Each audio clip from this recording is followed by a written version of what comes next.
Hello, everybody. This is the IAACD Global Listening and Sharing session. I'd like to welcome two parents to this session where we're just introducing the topic of families who cares for them. And this is the 2024 topic for our Global Listening and Sharing sessions that will occur on the 29th of November. So I'd like to introduce Natasha first. So Natasha, would you like to tell us a little bit about yourself, please? Yes, so I'm Natasha and I'm from Cardiff in Wales. I have a young daughter who's 10 who has cerebral palsy, and I am a family support worker for a charity called Cerebral Palsy Cymru in Wales. Awesome. Thank you so much. And Tomek, would you like to introduce yourself, please? Yes, thank you for inviting me and for having me here. My name is Tomek. I'm a parent of a child living with rare disease, metasomatic leukodystrophy. I'm a patient advocate, advocating for people living with rare diseases in Poland and as well in Europe. Amazing. Thank you so much. Thank you for sharing that information this morning. So we've just got a couple of questions just so that we can introduce this topic to people globally and also our hosts globally. So the first question is, what does this topic mean to you as parents? So Tomek, would you like to go first, please? Yeah, so for me, who cares for families, it's mainly related to the building a team of people, relatives, but also professionals who are across around the person who is in the center, not only as a patient or a student or a citizen, but as a person itself. And it's for me, it's important how we build these connections, how we build this whole ecosystem around the person, that it's sustainable and it's reliable, so you can always count on the people, the system, the officers and people around and services around this person. So this is something which really, I think, is a powerful tool to empower the person living with rare disease or with a disability or both. That's, I would say, it's for me, I found it as a important factor, allowing people, this person, to live independently. Yeah, amazing. Thank you. So you're thinking of it being a big picture for their whole life, everybody involved in their life.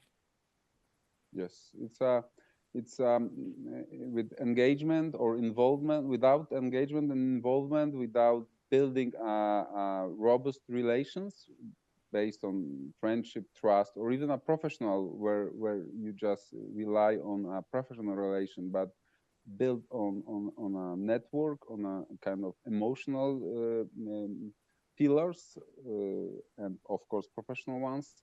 It's hard to be as a family only stand alone without any people around this family, this person. Okay, thank you for that.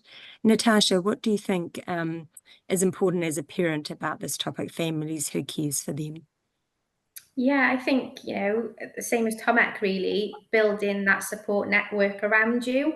It can feel really isolating being on, having a child with a disability or a rare condition. So I think having people around you that you trust, that believe in you as a family as well. It's not just about the child, it's about you as parents and siblings. I think having the support for all of you is massive. But I think getting the engagement to the wider family members as well. I think, incorporating them into everyday life, and how they can help, not just being mum and dad and siblings. There's grandparents and they need support too. So I think, as Tomek said, having the secure relationships with professionals and feeling like they're part of your friends and family rather than a professional, I think, is really important. Building those relationships that are they're gonna take you through a long period of time in your child's life, and being able just to talk to them openly and honestly, I think, is something that is paramount going forward for children not feeling included, you know, they are center of everything. And yeah, I think that's really important to me. Okay, that's really interesting. So for both of you, it's not just about the person, it's about the family and then the wider networks and then right through society, really through their community that they're going to be involved with. So I think that's really important. And so Natasha, if you were attending a session or you were thinking about our global hosts, what would you like them to think about for these sessions that are going to be run? For me, my daughter feels like she always comments on being the only child with cerebral palsy. Now she knows she isn't, but I think having ways of communicating with different families around the world, you know, making that more accessible. So in these sessions, you know, there being more parents to speak and have these discussions and bringing us all together. I think that for me as a parent, and then having maybe, you know, if your child is able to communicate, involving them as well, I think that's really, really important to me. Yeah. So I think them being sent, I think the child being center of those sessions, and then giving them the outlook that, oh, you know, there is somebody else in the same situation, and yeah, putting us in touch with different families and sharing, you know, different experiences. I think that's going that would always help me as a parent, you know, chatting to different people. So I think those sessions of touching bases with families is, you know, vitally important. Okay, that's super that's super important. So you were saying that involving families in the sessions, but also the person with a disability, whether they're a child, a young person, an adult, Yeah, yeah. whoever, having them in some of the sessions would be really interesting to share those experiences. Thank you for that. And Tomek, what's your thoughts on that? So, from time to time, I'm saying that we are as a families or person living with rare condition or disability, we are far more than the underlying condition. So I would imagine that we could just simply discuss about daily life of people living with rare diseases or with disabilities, because uh, I feel like sometimes we are the children or people with disabilities and rare conditions are more important to the society than the society is important for them. And I'm saying about the families, we are present in daily life. We want to have cultural life, social life, peer lives, and everything. And that's we are very focused to talk about what we cannot do, how we are limited, but we are not focusing about the, I would say, daily life, which is far more bigger part of our life than living with these conditions or limitations related to these conditions. So, you know, I would be more looking on the brighter side of life in these sessions, you know, focusing how to spend time happy and enjoying the life around and taking the best what we have to offer in our country or region. So that's my, I would say, angle I would tackle. Yeah, okay. That's wonderful. So you're saying, let's talk about what's happening in our daily lives and how we work together as a family and how we connect with our communities or society and the good things that we do every day and how that works for us.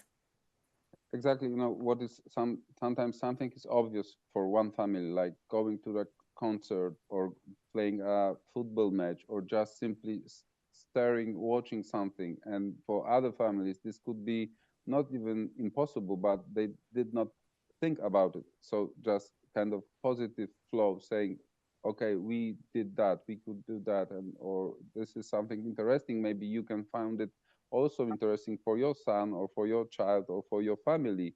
It could be open-minded, and that's, I think it's very important just to say there is a far more bigger life than your daily struggle or how you call it of the disease or the condition that you have or family having. Yeah, that's lovely. Thank you for that.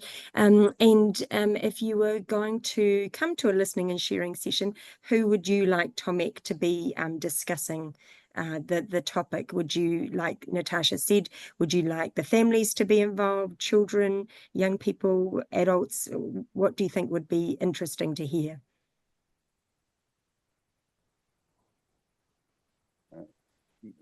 I would um, I would say that the most curious I would be about young people. This generation that I'm not falling into. I'm not the young adults and adolescents. This is not my generation. I'm really interested to hear how they perceive the world, how they see it, how they would like to live, what is important for them, because it's a totally different generation. With today's world has different challenges for them, but different opportunities.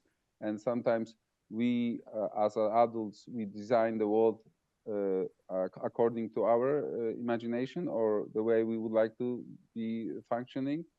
The children are, sometimes too small to say how they would. But this adolescents and young adults, this is the generation that will live in this world in 10, 15 years, and they are the voice how we should shift the world in nearest future. So this is something I would be really interested to hear.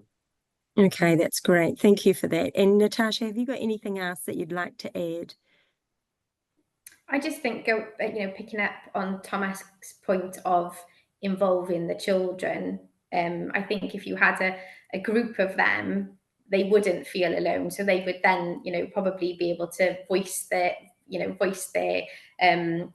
opinions more so, because they wouldn't feel like they were alone. So being given that opportunity to sit and chat with other, young adults, children, I think that would give opportunity for huge discussion around, like Tomek said, everyday life, and what could be a limitation for one child isn't for another, but then they could kind of chat to each other and problem solve and see if they could, help each other, which I think is a really good quality in, a child with a disability, being able to help others, which is massive for us as a family. Okay, lovely. Thank you so much.